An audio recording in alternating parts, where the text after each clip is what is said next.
Quick announcement, guys. Tonight, 7:30 Eastern, I'll be doing my weekly Q&A, live Q&A on locals. Great place to interact with me, and I go back and forth, answer questions for 30, 35 minutes. It's really fun. And so check it out at dinesh.locals.com. You can kind of check it out as a member. Hopefully, you'll also like it to become a subscriber. But this is a great way to have your questions discussed and answered.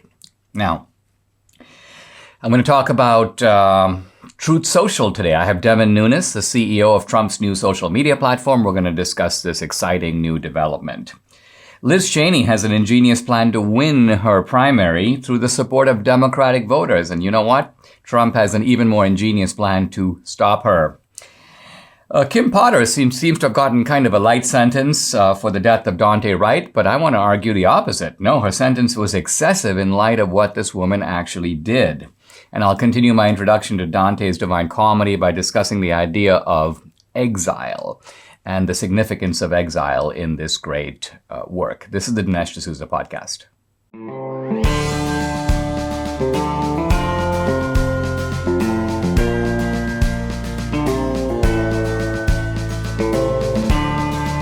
America needs this voice.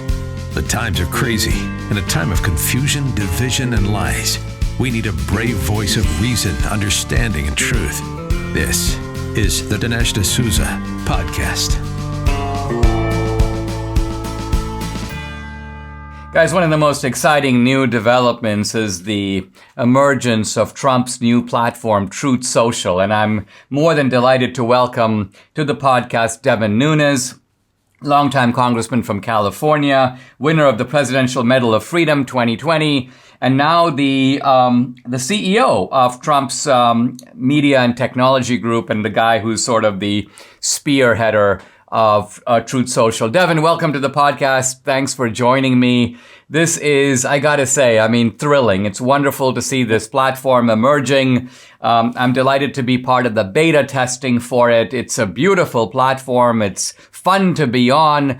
What I also like is that it's kind of a self-evident platform. It doesn't require tutorials or a handbook. You go on there, you play around with it, boom, you're going. And so congratulations on how wonderfully this has been constructed. But talk a little bit about the rollout of Truth Social, because some people seem to be confused about it, and the media is putting out, I think, some false reports about it.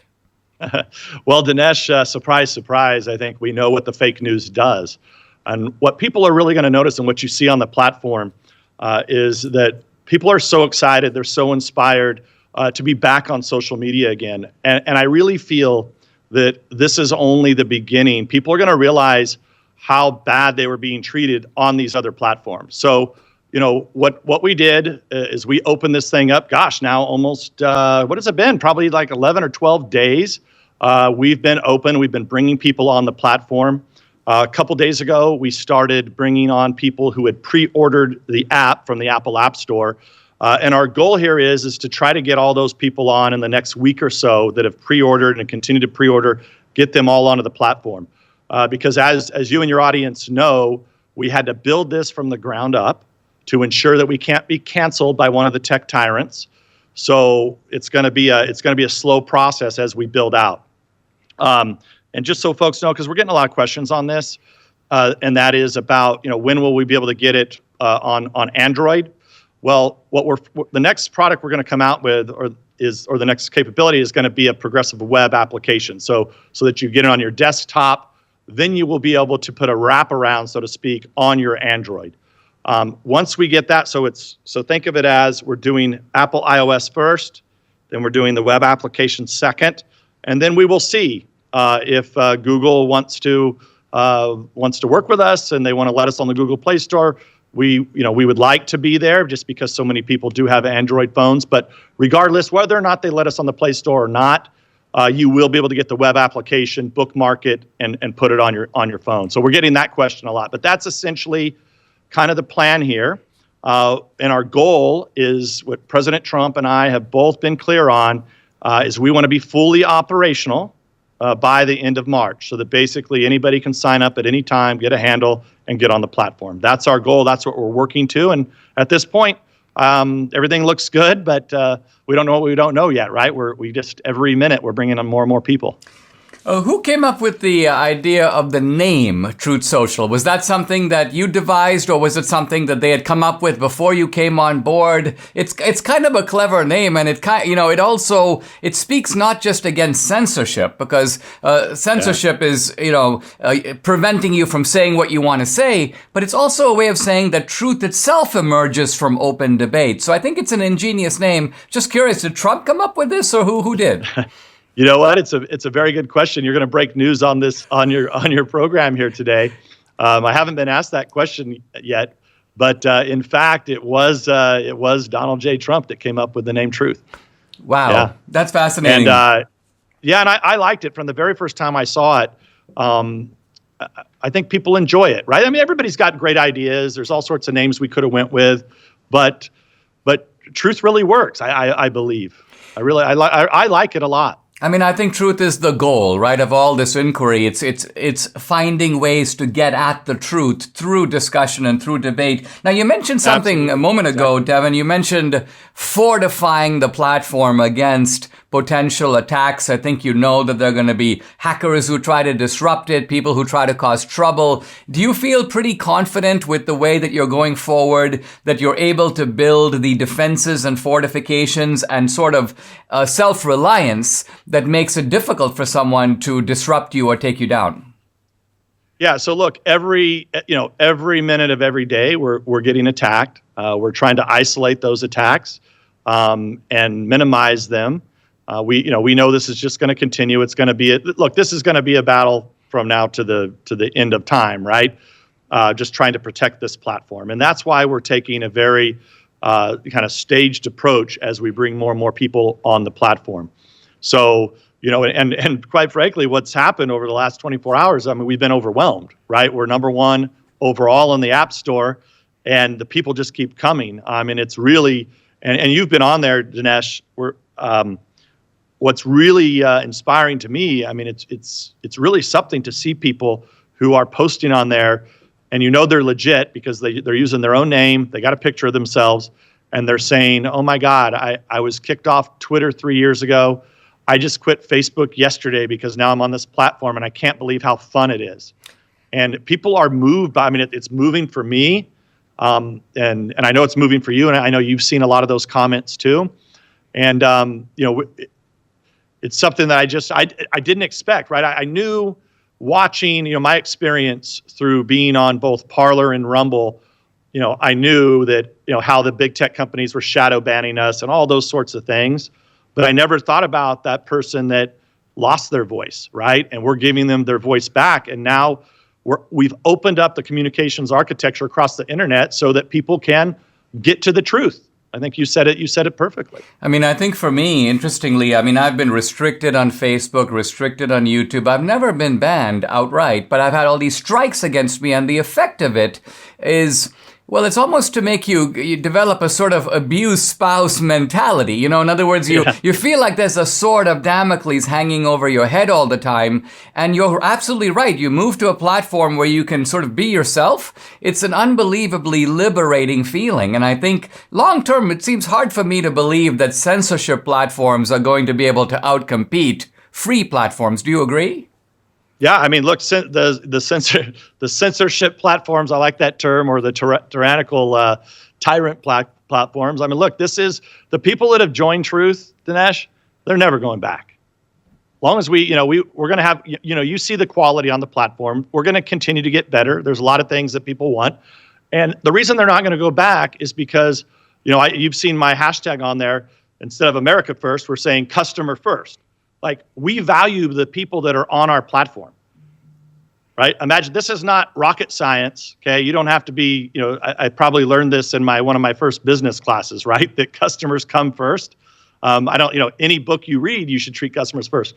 So the tech tyrants don't believe in that. I mean, they've been printing gold bars. They don't care about the customer. So I am convinced that everybody that comes over to this platform, they're never going to go back to those other social media platforms as long as we can provide quality and continue to improve the product. I think the next, obviously, a thing that people really want, you've seen this, the option to quote truth. That's something that's in the pipeline. It's going to be a while, but people understand that. And then the next stage, that we really want to get is we want to have groups, right? Groups where you can put pictures, videos, family groups, that sort of thing. So that indeed, if you have all of this data that you've had for 10 or 15 years or whatever on the other tech tyrant platforms, you should be able to bring that data. We want to make it so you can bring all that data, insert it into your truth account so that you don't lose those great family memories that you have. Well, that's awesome. But that's going to be a ways off. But in the meantime, we're focusing on bringing people on as quickly as possible that have ordered the app. Keyword, ordered the app. And then we'll roll out the web application here in the coming weeks. Devin, let's take a pause. When we come back, let's talk more about the features on the platform and what you are doing in this very new and different type of job. Mike Lindell continues to try to get pillows to the truckers, and the Canadian government is putting up all kinds of obstacles. Mike actually joked about flying overhead and dropping the pillows from the sky, and the idiots of the Daily Beast, they're like, oh yeah, this is his crazy plan. And so they didn't understand that the guy was joking. In any event, here's Mike Lindell, the inventor and CEO of MyPillow, and he wants to make it easy for you to be a super shopper like Debbie and me. How? By giving you great deals. For example, his Giza Dream bed sheets, 60% off. Wow. As low as $39.99. Plus, with any purchase using promo code Dinesh, you'll get a free copy of Mike's inspirational book. Mike is also offering up to 66% off on all the other products. There are 150 of them. Check them out. All the MyPillow products come with 60-day money-back guarantee and a 10-year warranty. Call 800-876-0227. That's 800-876-0227. Or go to mypillow.com to get the discounts. You need to use promo code DINESH Dinesh. I'm back with Devin Nunes, former congressman, now chief executive officer of the Trump Media and Technology Group. We're talking about the exciting new platform, Truth Social. Devin, you're a business guy, but you have a family business. You ran a farm. You came out of the political world. Initially, I think some people might have been a little surprised at your selection as CEO of Truth Social, maybe expecting to find some kind of nerdy, high-tech guy having that kind of a job. Talk about why this seemed like a good fit for you and why it's the right step for you to take next. Yeah, I would say that the big issue is, and we kind of talked about it a little bit in the last segment. I was one of the first guys to catch these big tech tyrants shadow banning me. So, I've kind of come from the ground up, being one of the guys that was majorly censored for the last 5, 6, 7 years, right? And that was largely due to, the whole Russia hoax and us running an investigation and outing, this huge scandal. They didn't want to let my word out because, we were telling the truth. We were catching criminals. We were making criminal referrals. It's why we have John Durham right now. So, I had immense pressure put on me, and the left started manipulating these tech tyrants to essentially ban and censor us. And I will tell you, you're gonna see this on Truth. Whether you're an average user, you're gonna see that you're gonna have a lot more interaction. And Dinesh, you're gonna have way more interaction. So let me tell you, the watershed moment for me was I was one of the first. I think I was the first elected official to go to Parler. And you just watch that like a rocket ship go up.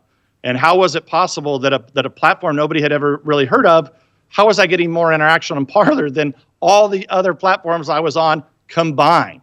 And that was way before, that was in the early stages of Parler. So right away I noticed, well, there's something going on here. The effect of the internet, that open free space, clearly was not working for me on those other platforms. The second kind of big, oh crap moment, so to speak, I want to keep your show family friendly also, Dinesh, was Rumble. So I had a little podcast that I was doing. Every week I was growing in audio listens. I decided to go to and put it onto video. And I didn't know much about YouTube. I had a YouTube channel. I thought, 8,000, 9,000 subscribers. That must be okay, right? So my audio listens kept going up. And then what I noticed on YouTube was they were almost flattening or going down. And I was just using this podcast to effectively communicate around the fake news and reach directly to my supporters across the country. And it's virtually impossible, Dinesh, for views to go down because I was sending it out to millions of people that that had signed up to my list, millions of Americans. So how the hell was it possible that my views were going down? So I said, God, this is ridiculous. I've got to find something. And I discovered this little video player company in Canada called Rumble, which you're very familiar with. And I said, hey, can you just, if I go on your platform, they thought it was a prank, right? They just thought this was a joke. If I go on your platform, people be able to search and find my podcast? And they thought, well, of course, why would, what kind of dumb question is that? I said, well, try it on YouTube. See if you can find my podcast. And that was like the oh crap moment. So Dinesh, bottom line was, this is just an easy example. 9,000 followers on YouTube. I think I had the account for a couple years. In 3 weeks, okay, nobody's on Rumble in America, basically, right? They had some like little animal videos and they were writing players. 3 weeks, 35,000 followers. 3 months, 350,000 followers. Now today I'm almost at 1 million. I know you've come over to Rumble, and now everybody has realized how they've been getting screwed so badly by these tech tyrants. All of the conservatives and now even independents and moderates who are getting banned or censored on YouTube, they're coming over to Rumble, and all of a sudden your followers skyrocket. How's that possible on a company that hardly anybody have heard of? So that's kind of my story. Is I kind of grew up through all of this, watched this all happen, and I think, and then I was out, basically around the country all last year, hammering on how wrong it was that we were being censored and how you cannot win a war, a battle of ideas, if you can't even communicate as a country. So, that's why I wanted to do this job, because I feel like it is the most important issue at the highest level. You can't win any kind of kinetic war or propaganda war if you can't even communicate with each other. And I think, you said it best, like this is an opportunity for people to get to that town square and get to the truth. I really like that. I'm gonna steal that from you. You can have it for sure. I remember talking to Chris Pavlovsky, the CEO, the founder of Rumble, Canadian guy, and not somebody initially enmeshed in American politics at all. And he made a sort of a wry joke to me. He goes, I knew you guys sort of down south were fighting about the Second Amendment, but he goes, I didn't realize that the First Amendment had become an issue. And so I think he has seen that there's an opportunity here to have genuine free speech platforms. Let me ask you as we close to talk a little bit about the partnership with Rumble. Is that going well, and is that likely to continue to blossom? Yeah, so Rumble now it's amazing. They're moving from Canada, ironically, to the United States of America. We are using the video platform on there, and we're also using their servers. So they're going to be a key partner for us moving forward. That's all public information. They're a great company, and they like me have seen this from the ground up, and they've given a home. Dinesh, to you. I think you've got to be one of the largest. You have one of the largest followings on Rumble. And look, I just say, thank God we have them, right? We're so lucky because not only did they build from the ground up, we're lucky to have them to be able to ride on their rails. Imagine if I had to, find all our own servers for truth, right? Imagine if I had to develop a video player, and we'd be 6 months away from launch, right? And now we're operational. We're continuing to bring people on the platform, and Rumble is our most important partner. This is all tremendously exciting. So guys, you got to check this out. You got to sign up for the app and be a little patient, because this is a rollout that's coming over time, but it's going to, I think, change the entire political landscape in the country. Devin Nunes, thanks very much for joining me on the podcast. Hey, Dinesh, thanks. I enjoyed it. It's kind of a pain to be in pain.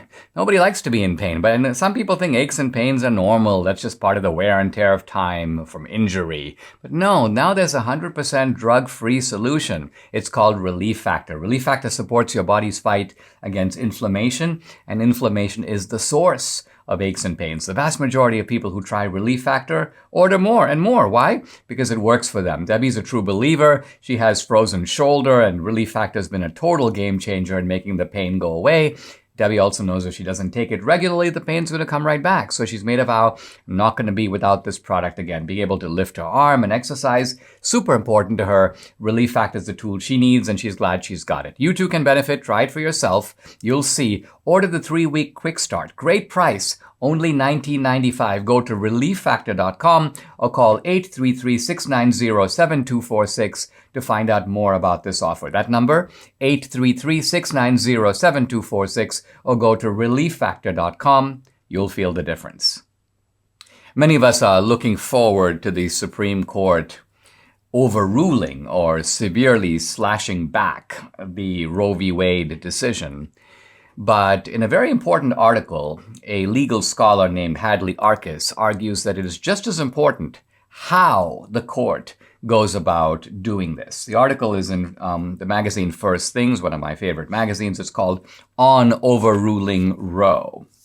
And Professor Arkes, whom I know, and is a very shrewd observer and has been writing about this topic now for, I would say, 3 decades. He makes the point that the court could sort of go 2 ways on this.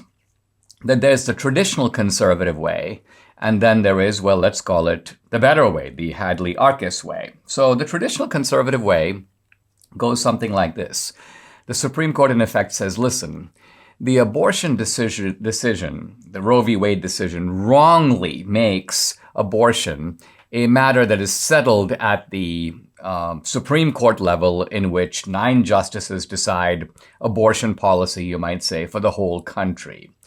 And the court might say that this is locating the authority, the decision-making power, in the wrong place.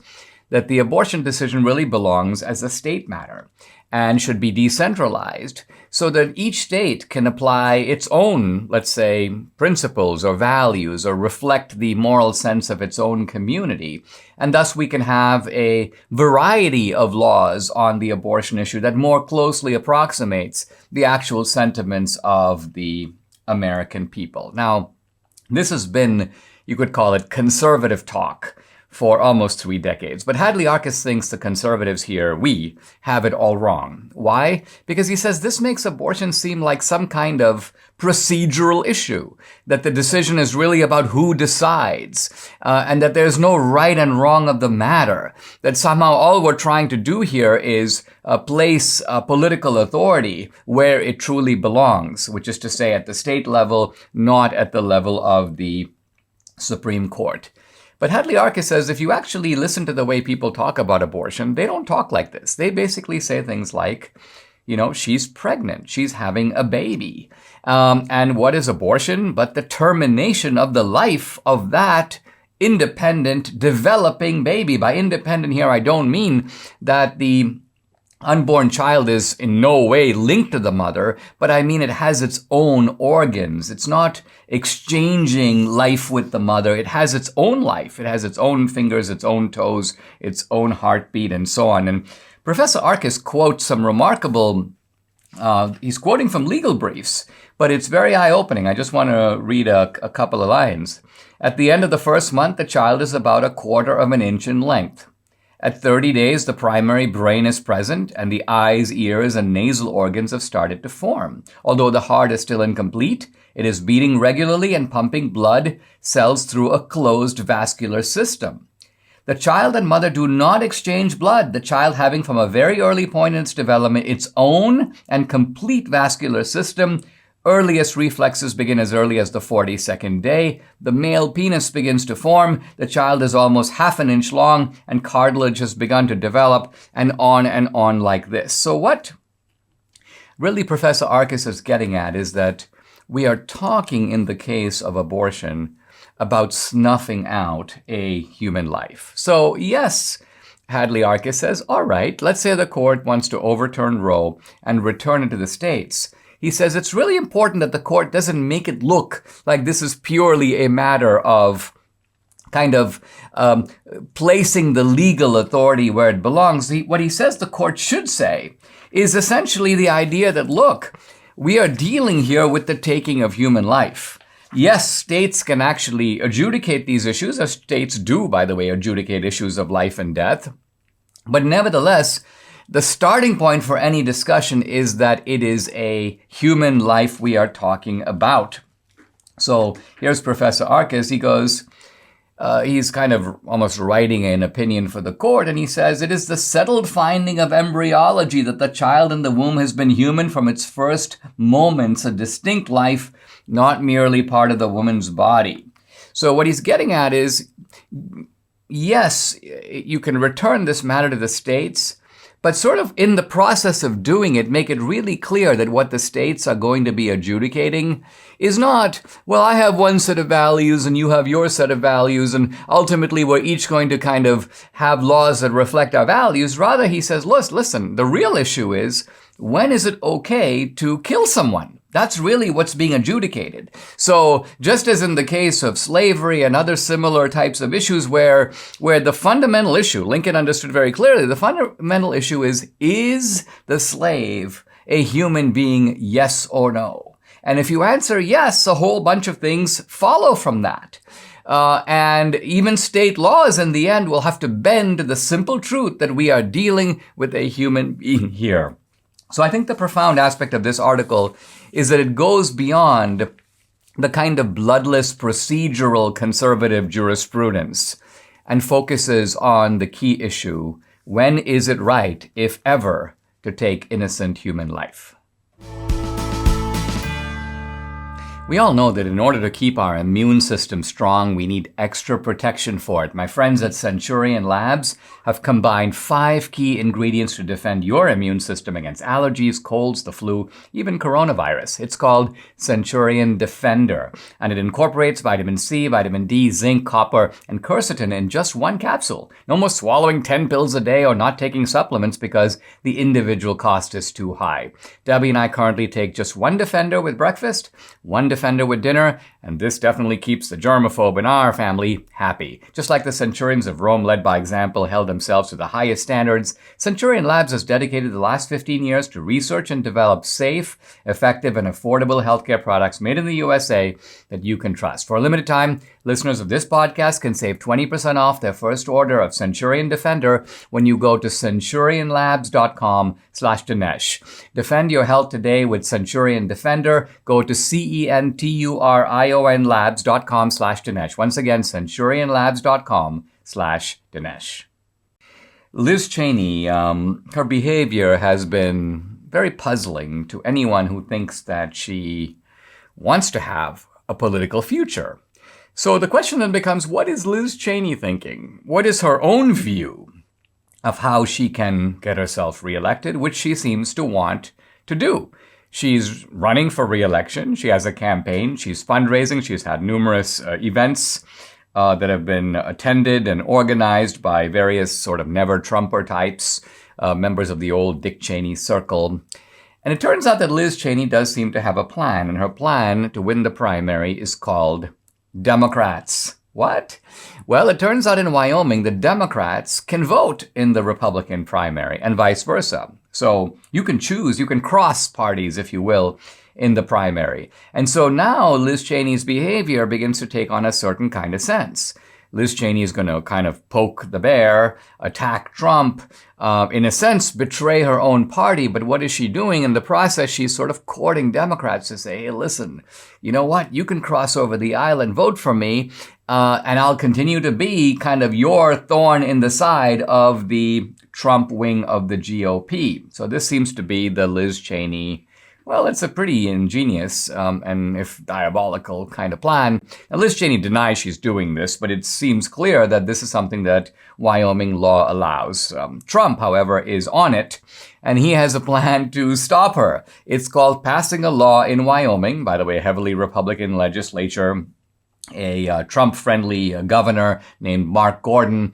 And so Trump has been actually publicly calling for and making calls behind the scenes, basically saying, listen, you guys pass a law, which you can do, preventing this kind of party switching. So if that happens, I think Liz Cheney is completely doomed because her support in the Republican Party has, well, I don't know if it's plummeted to single digits, but it's certainly headed in that direction. Here's Trump. It makes total sense that only Democrats vote in the Democrat primary and only Republicans vote in the Republican primary.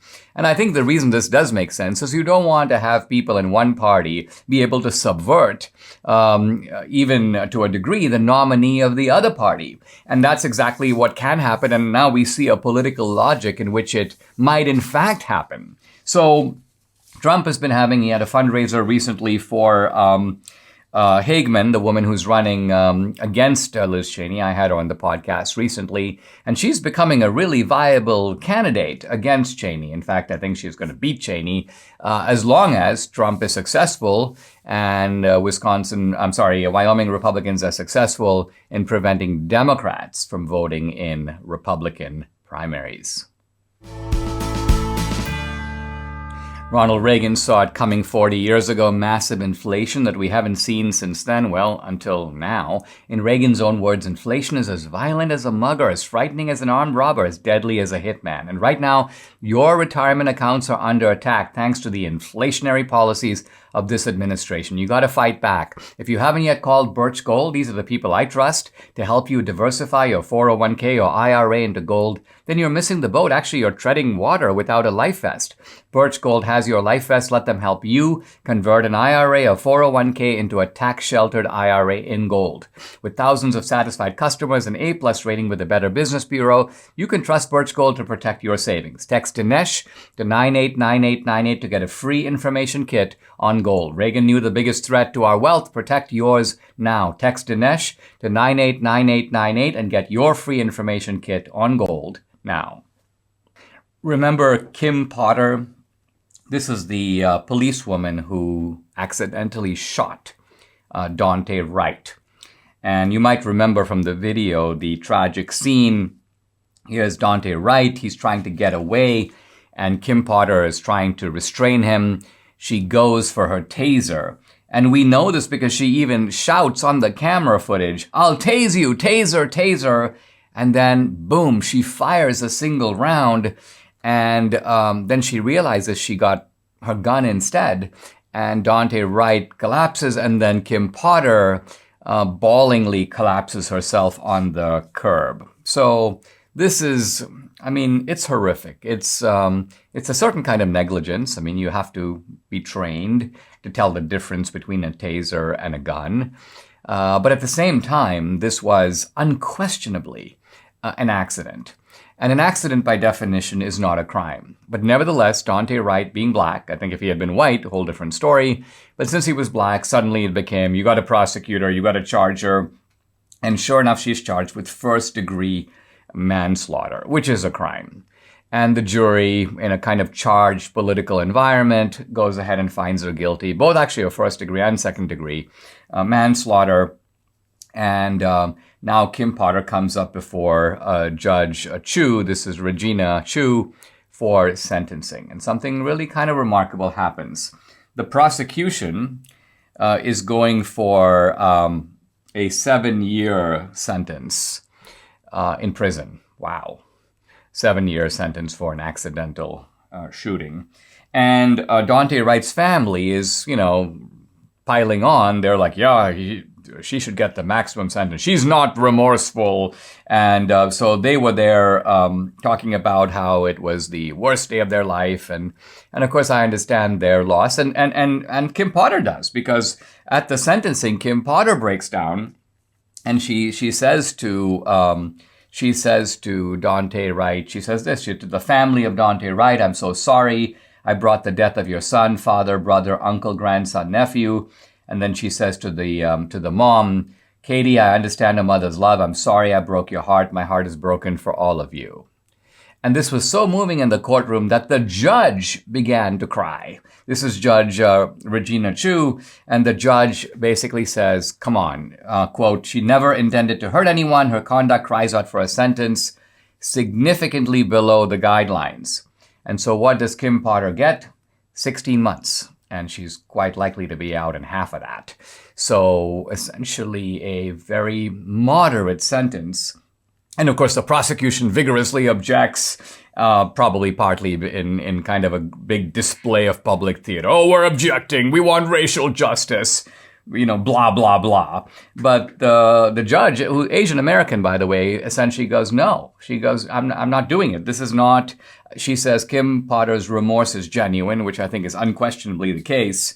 And so that is that. Now, even though this seems, I'm actually consoled by the result, because I was afraid in a horrific miscarriage of justice that this woman would get 5 years or 7 years, outrageous. But I still think that the 16-month sentence is excessive. Why? For the simple reason that what Kim Potter did is not a crime. And that's the key issue. There's a difference between a crime and an accident. Accidents do occur. They're tragic. And there are, by the way, all kinds of ways in which people can be held accountable for an accident.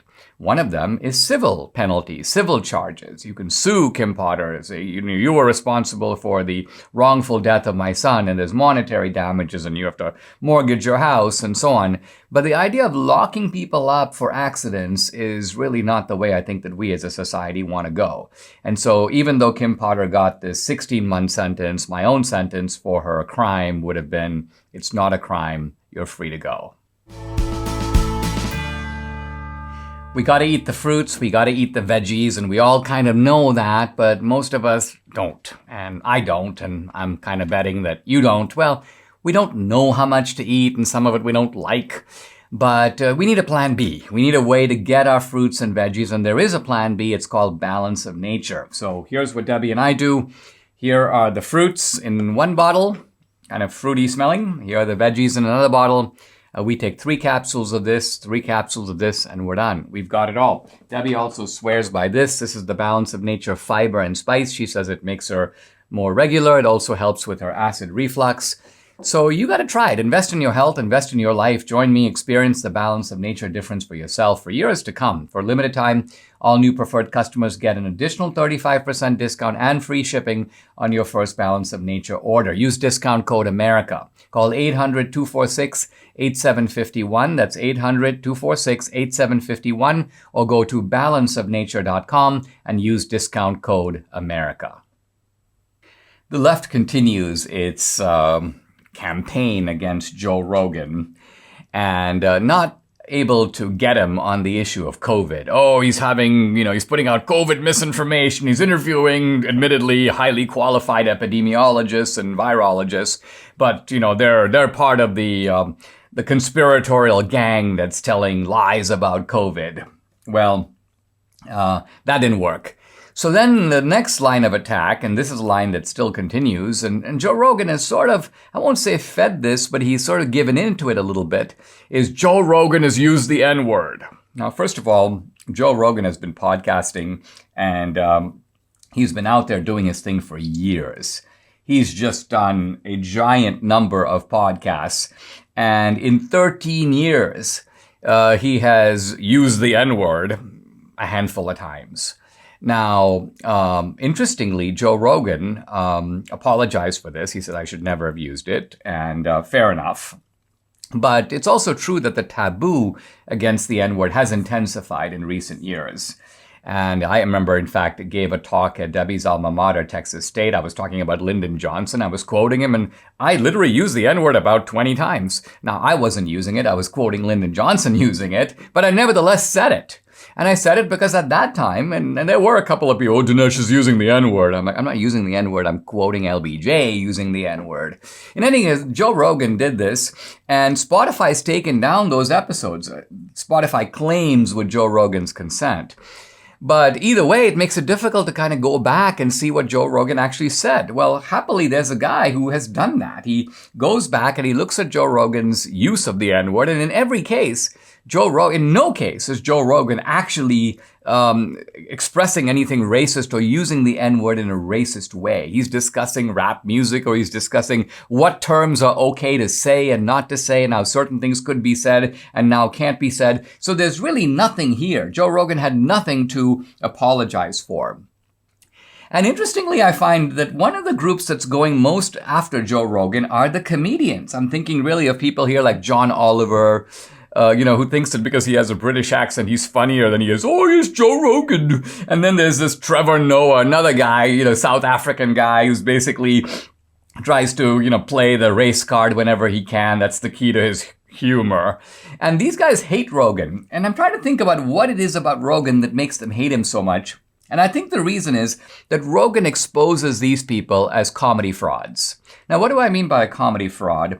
Well, real comedy is when and this was going all the way back to the days of the court jester. Part of what made the court jester so effective is that the court jester used humor to make fun of the court and fun of the king. And in doing this, the court jester took risks because the king could always say, lock that man up, off with his head. But the cleverness of the jester was to be able to avoid that kind of fate through humor.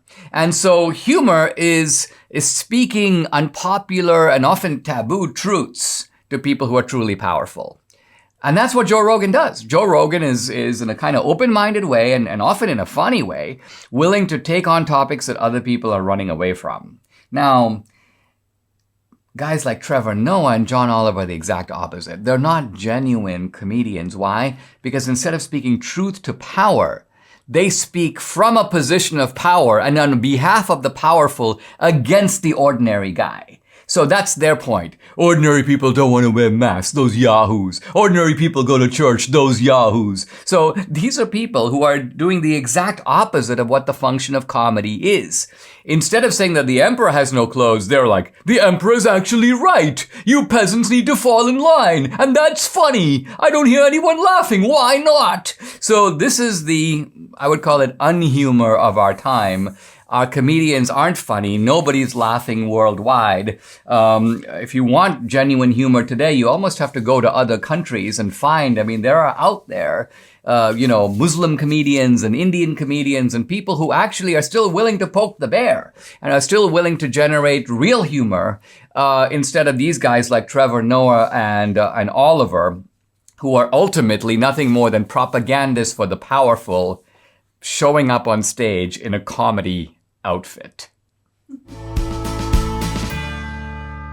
I'm continuing my introduction to Dante's Divine Comedy, and I want here to focus on the issue of Dante's exile, because his exile, political exile, is key to understanding this poem. It's written from the point of view of somebody who's away from their homeland, and the poem begins to explore what that means.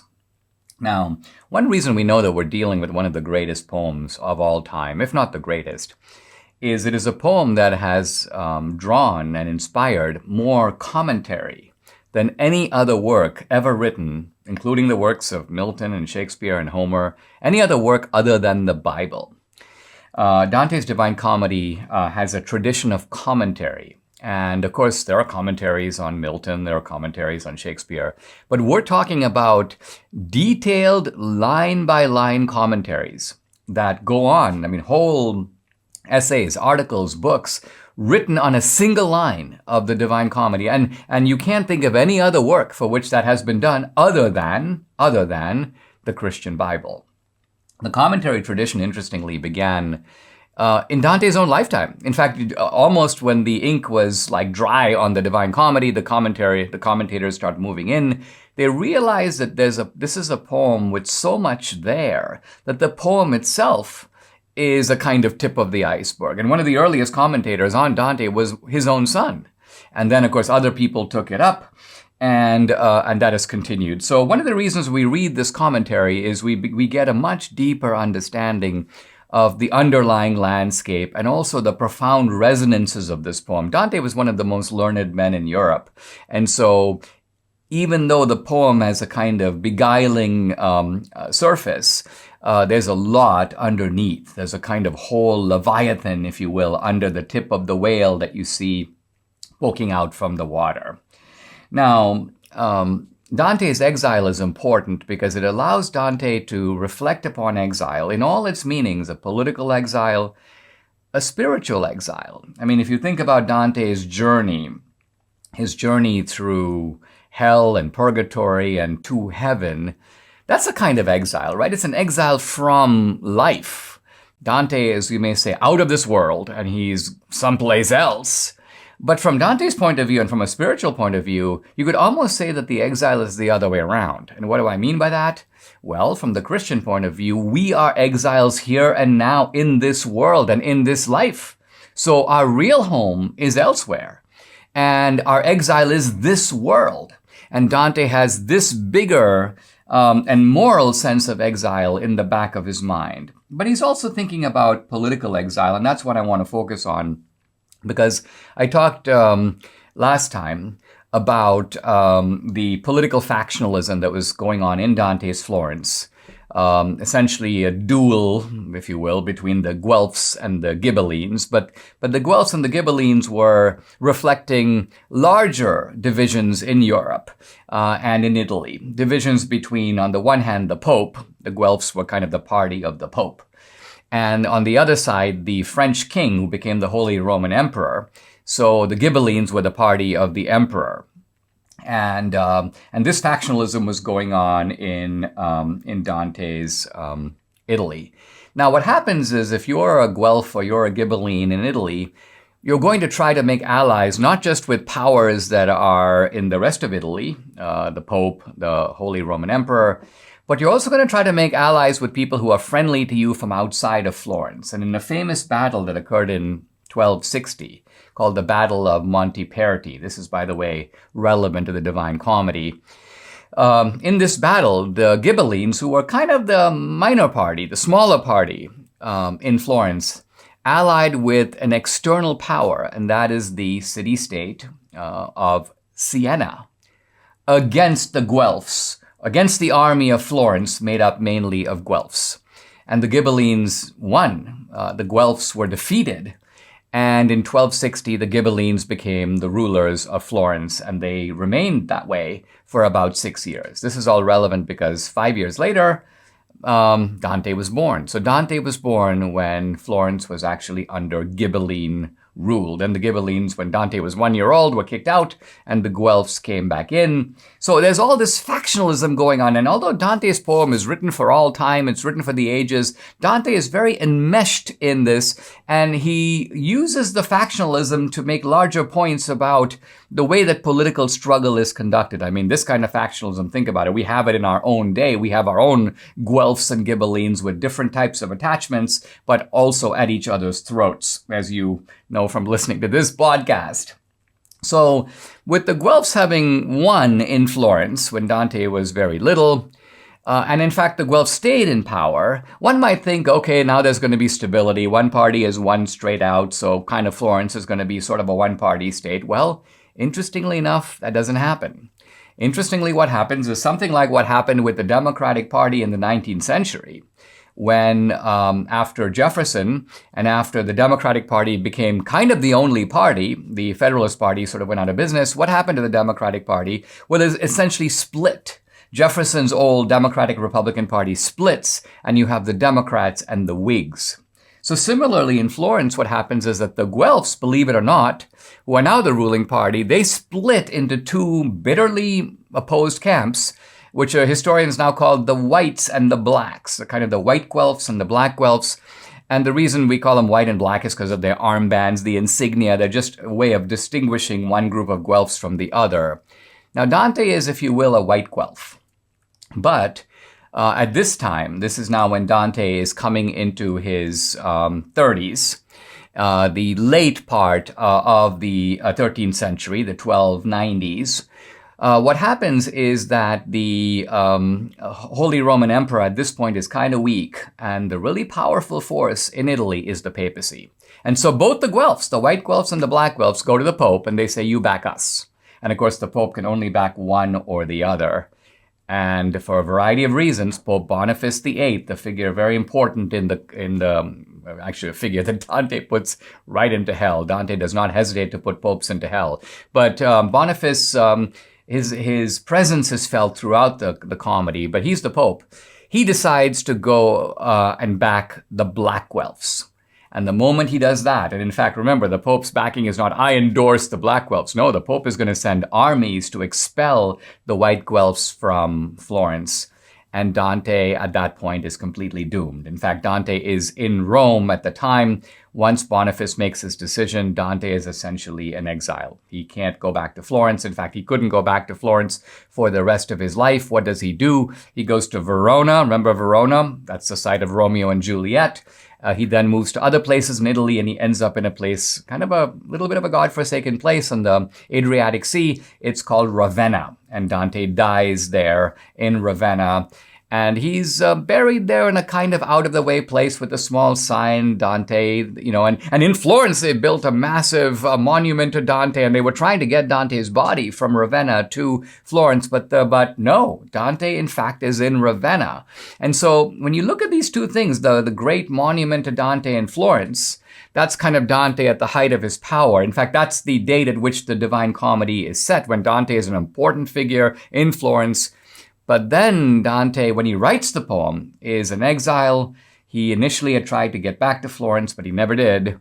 And so he is in Ravenna. He had begun the Divine Comedy earlier in Verona. He completes it really a little before his death in Ravenna. And this concept of exile becomes central to the Divine Comedy in a way that I will explore tomorrow. Subscribe to the Dinesh D'Souza podcast on Apple, Google, and Spotify, or watch on Rumble, YouTube, and SalemNow.com.